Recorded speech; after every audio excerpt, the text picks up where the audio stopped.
প্রিয় দর্শক শ্রোতা, দেশ ও দেশের বাহিরে সবাইকে জানাই আমার আন্তরিক শুভেচ্ছা ও সালাম। আসসালামু আলাইকুম। আজকের পর্বে করে দেখাবো খুব মজাদার একটি রেসিপি। আজকে করে দেখাবো চিংড়ির মালাইকারি। এই চিংড়ির মালাইকারি খেতে কিন্তু অসম্ভব মজা।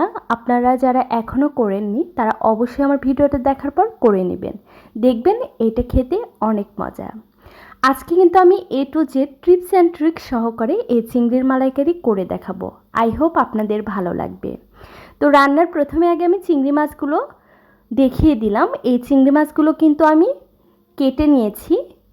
তো এই চিংড়ি মাছ কাটা অনেক সহজ, জাস্ট মাথার উপরে একটু কেটে নিয়ে রগটা বের করে নিতে হবে। তো বের করে নেওয়ার পরে আমি এটা সুন্দর করে ক্লিন করে এখানে রেখে দিলাম এটা ম্যারিনেট করার জন্য, যার জন্য এখানে আমি লবণ দিয়ে দিলাম 1 চিমটি, একটু মরিচের গুঁড়ো দিয়ে দিব আর একটু হলুদের গুঁড়ো দিয়ে দেওয়ার পরে আমি এটা হাত দিয়ে সুন্দর করে এটা আমি মাখিয়ে নিব। তো মাখিয়ে নেওয়ার পরে আমি কিন্তু এটা 5 মিনিটের জন্য ম্যারিনেট করে রেখে দিব, যেন চিংড়ির মধ্যে সব কিছু সুন্দরভাবে প্রবেশ করে। এখন আমি চিংড়িগুলো ফ্রাই করে নিব, যার জন্য চুলায় একটা ফ্রাই প্যান বসিয়ে দিয়ে তেল দিয়ে দিলাম।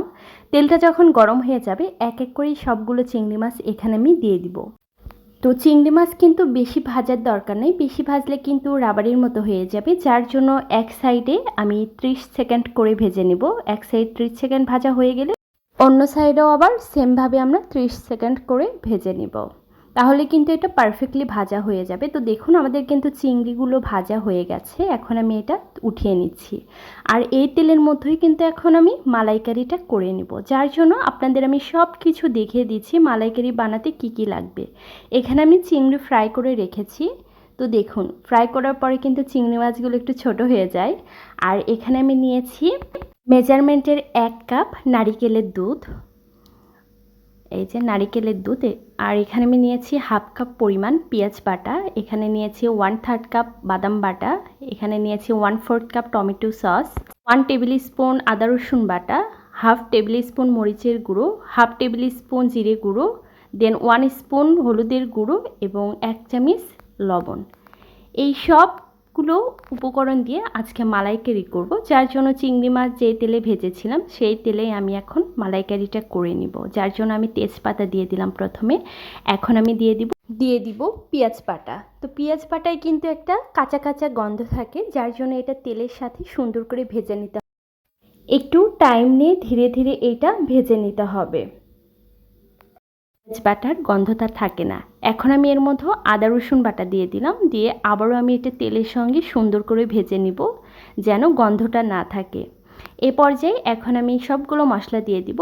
এখানে মরিচের গুঁড়ো দিয়ে দিলাম, তারপরে জিরে গুঁড়ো দিয়ে দিলাম, দেন এখানে হলুদের গুঁড়ো, লবণ দিয়ে এখন আমি সুন্দর করে এই মশলাটা কষিয়ে নিব তেলের সঙ্গে।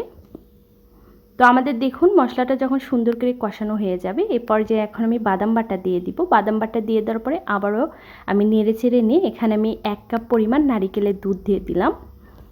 আর এখন আমি দিয়ে দিব এখানে কয়েকটা কাঁচামরিচ, আর দিয়ে দিব এখানে টমেটো সস দিয়ে এখন মশলাটা আমি সুন্দর করে কষিয়ে নিব। তো নারিকেল দুধ বের করা কিন্তু অনেক সহজ।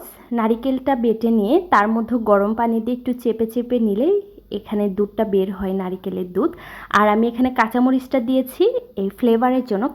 আর এই চিংড়ির মালাইকারির মধ্যেও আপনারা অবশ্যই ট্রাই করবেন কাঁচামরিচ দেওয়ার জন্য, এতে করে কিন্তু চিংড়ির মালাইকারির স্বাদ দ্বিগুণ বেড়ে যায়, কারণ কাঁচামরিচের একটা সুন্দর ঘ্রাণ আছে। তো এখন আমি ঢাকনা দিয়ে ঢেকে দিব 5 মিনিটের জন্য। দেখুন 5 মিনিট পর ঢাকনা উঠিয়ে দেখি আমাদের মশলা থেকে তেল উপরে ভেসে আসছে, মশলাটা কিন্তু সুন্দরভাবে কষানো হয়ে গেছে। তো আবারও আমি একটু নেড়ে চেড়ে নিচ্ছি। তো দেখুন আমাদের মশলাটা কিন্তু একদম প্রপারলি কষানো হয়ে গেছে। এখন আমি এক এক করে সবগুলো ফ্রাই করা চিংড়িগুলো এর মধ্যেও দিয়ে দিব। তো দেখুন চিংড়ি মাছগুলো দিয়ে দেওয়ার পরে আমি একটা স্প্যাচুলার সাহায্যে সুন্দর করে উল্টিয়ে পাল্টিয়ে নিব। এখন আমি চিংড়ির সঙ্গে মশলাটা সুন্দর করে কষিয়ে নিব। আপনারা যদি আমার মতো করে এভাবে রান্না করেন অবশ্যই কিন্তু পারফেক্টলি আপনাদের চিংড়ির মালাইকারি হবে এবং খেতে অনেক মজা হবে। তো দেখুন আমি কিন্তু চিংড়ির সঙ্গে মশলাটা সুন্দর করে কষিয়ে কষিয়ে রান্না করছি। এটা দেখতে কতটা সুন্দর লাগছে তাই না? তো এটি খেতেও কিন্তু অনেক মজা ছিল। আমি এখন মেজারমেন্টের 1 কাপ পরিমাণ পানি দিয়ে দিব চিংড়িগুলো সুন্দর করে রান্না হওয়ার জন্য। তো আমি পানি দেওয়ার পরে নেড়ে চেড়ে নিয়ে এখন আমি ঢাকনা দিয়ে ঢেকে দিব। আর চিংড়ি মাছ রান্না হতে বেশি টাইম লাগে না, 10 থেকে 12 মিনিটের মধ্যে এই চিংড়ি মাছটা রান্না হয়ে যায়। তো আমি কিন্তু 5 মিনিট পর ঢাকনা উঠিয়ে একটু নেড়ে চেড়ে নিলাম। নেড়ে চেড়ে নেওয়ার পরে আবারও এটা আমি ঢাকনা দিয়ে ঢেকে দিব 5 মিনিট রান্না করে নেওয়ার জন্য। আর আমার চুলার আঁচটা কিন্তু মিডিয়াম টু হাই হিটে থাকবে।